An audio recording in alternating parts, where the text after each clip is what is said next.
आज हम पढ़ेंगे पार्ट 3। ऐसे थे प्रेमचंद। तो प्रेमचंद के जीवन के कुछ घटनाओं के बारे में हम इस पार्ट पे आज पढ़ेंगे। प्रेमचंद हिंदी साहित्य के सर्वश्रेष्ठ कहानीकार माने जाते हैं, किंतु उनका जीवन इतना सरल व सादा था कि उनसे देखकर उनके समकालीन साहित्यकार दंग रह जाते थे। यहाँ एक अन्य प्रसिद्ध लेखक जैनेन्द्र कुमार जी ने उनकी स्मृति को सजीव किया है। तो यहाँ पर एक लेखक है जैनेन्द्र कुमार जी, उन्होंने प्रेमचंद की स्मृति को याद करने की कोशिश की है कि जिससे आज आप सभी या सब इनकी जीवन गाथा के बारे में पढ़ें और उनको समझें। प्रेमचंद से मेरी पहली मुलाकात सन 1929 में हुई। जाड़ों के दिन थे, कुंभ का मेला पूरा हुआ था। बनारस से गाड़ी लखनऊ स्टेशन पर कोई 4 बजे आ लगी थी। तड़का फूंकते मैं उनके लाल मकान पर पहुंचा। तो प्रेमचंद जी से लेखक की पहली मुलाकात सन 1929 में हुई थी और जाड़ों के दिन थे, कुंभ का मेला लगा हुआ था। बनारस में गाड़ी लखनऊ स्टेशन पर कोई 4 बजे आ लगी थी और सुबह सुबह के टाइम उनके लाल मकान पर वो पहुंचते हैं। लेकिन यहाँ पहुंचना आसान न हुआ। सोचता था कि नामवर आदमी है, लाल मकान का पता अपने पास है ही, एक बच्चा तक जगह बता देगा। तो उन्हें ऐसे लगा कि बहुत ही नामी ग्रामी इंसान है और हर कोई उनका आता पता हमें बता देगा। लेकिन ऐसा नहीं हुआ। लाल मकान का पता किसी बच्चे ने भी नहीं बताया। पर बात उतनी सीधी ना निकली। 1-1.5 घंटा मुझे लगा अमीनाबाद के पास के मकान को पाने में और मालूम हुआ कि आत्मा, हृदय और दिमाग की ऊंचाई तथा दुनियादारी की बड़ाई एक चीज नहीं है। तो लगभग 1-1.5 घंटे लगा उन्हें अमीनाबाद वाले मकान पे और उसके बाद उन्हें समझ आया कि आत्मा, हृदय और दिमाग की ऊंचाई और दुनियादारी की बड़ाई एक चीज नहीं है। मकान के नीचे जीने से आवाज देने पर जब ऊपर प्रेमचंद प्रकट हुए तो सहसा मन को धक्का लगा।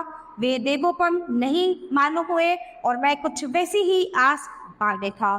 तो जैसे ही उन्होंने उनके मकान के नीचे से आवाज लगाई उन्हें, तो जैसा उन्होंने सोचा था वैसा कुछ भी नहीं हुआ। उन्होंने सोचा था कि वो देवोपम मालूम होंगे, लेकिन ऐसा कुछ भी नहीं था जैसे उन्होंने उनसे आस लगाई थी।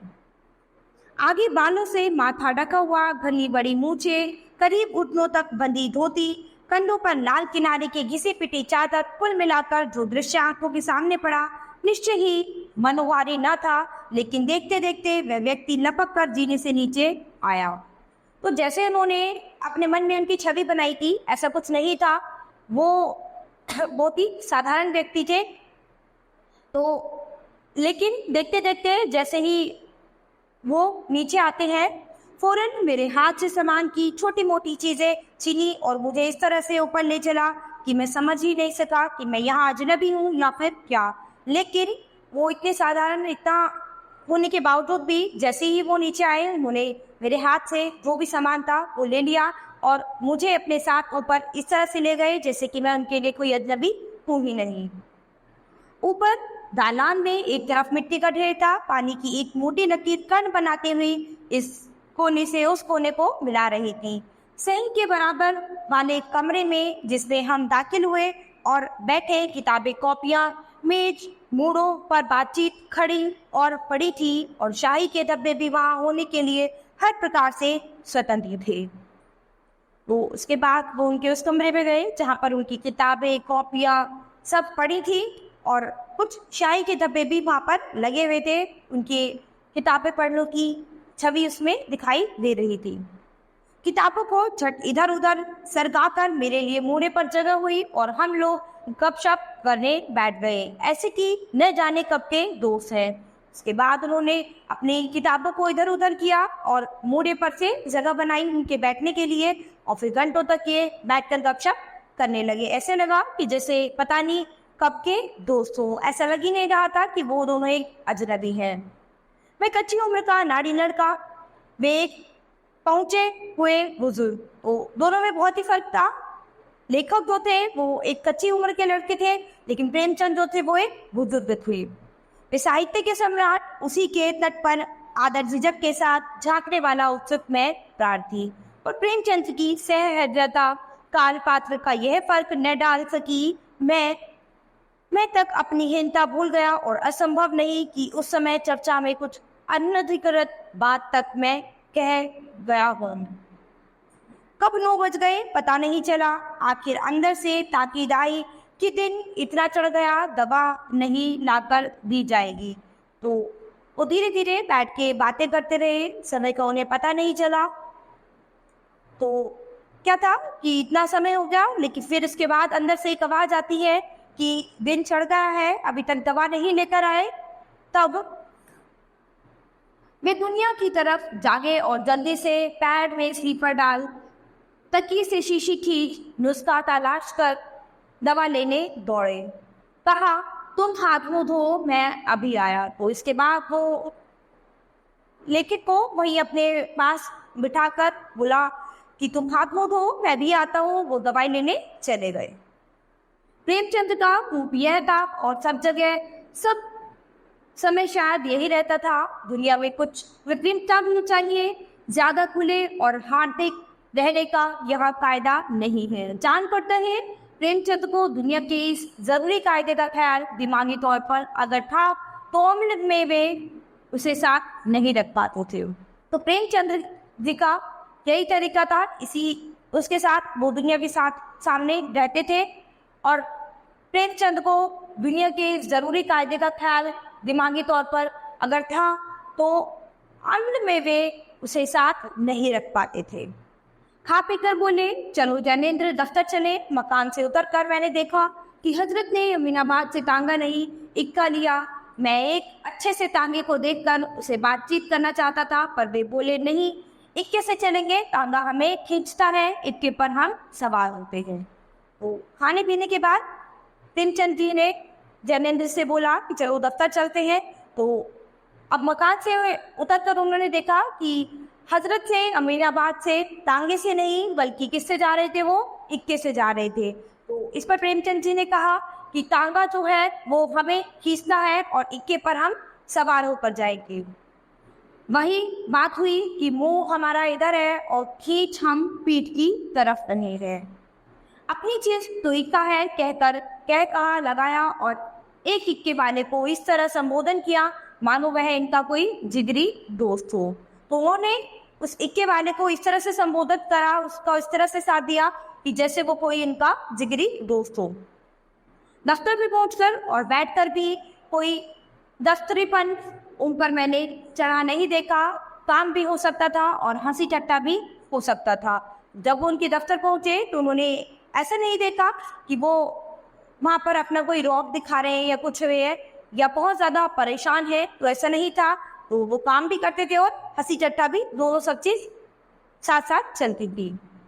उस वक्त तो एक ही दिन मैं उनके साथ ठहर सका और उसी रात वहाँ से चला आया, लेकिन इन चंद घंटों ने हमेशा के लिए मुझे प्रेमचंद का बना दिया। तब भैंस निकालने का ख्याल चल रहा था।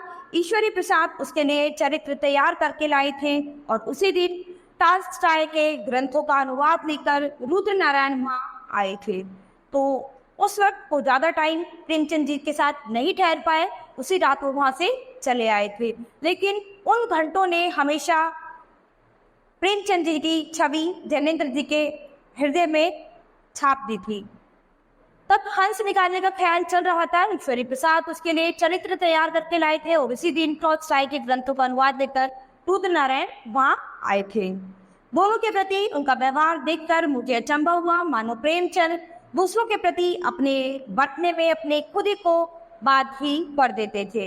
यानी उनका दूसरों के साथ व्यवहार बहुत ही अच्छा था, यानी वो दूसरे की बात को अपनी बात समझकर हमेशा उसको समझाते थे। याद पड़ता है पहले ही मौके पर मैं उनसे पूछ बैठा कि अखबार की नौकरी में पढ़ने की ऐसी क्या मजबूरी उन्हें होनी चाहिए थी। छोड़िए, छुट्टी लीजिए, आपके कलम क्या आपके लिए सब कुछ नहीं हो सकती। तो जब वो उनसे पहली बार मिले तो वो उनसे पूछे बैठे कि अखबार की नौकरी की आपको मतलब ऐसी क्या मजबूरी आ गई जो आपको अखबार की नौकरी करनी पड़ रही है। तो छोड़िए, यहाँ से छुट्टी लीजिए, आपकी कलम क्या आपके लिए सब कुछ नहीं हो सकती। यानी वो बहुत ही अच्छे लेखक थे, तो क्या आपकी कलम से ही आपको सब कुछ नहीं मिल सकता। इस सवाल पर वे ताज्जुब से मेरी तरफ देख गए, समझ गए कि मैं अनुभव से कोरा हूँ पर नाराज नहीं हुए। तो जब ये बात जैनेन्द्र जी ने प्रेमचंद से कही तो वो बड़े ही ताज्जुब हुए और उन्होंने सोचा कि ये अनुभवी व्यक्ति नहीं है, लेकिन वो नाराज नहीं हुए। जिंदगी की अपनी लंबी दास्तान ले बैठे, बताया कि कैसे एक नौकरी से दूसरी नौकरी में गए। इस मुदर्रिसी से वह मास्टरी की आखिर प्रेस खोला, प्रेस से तंग आकर उसमें ताला डालकर घर बैठे।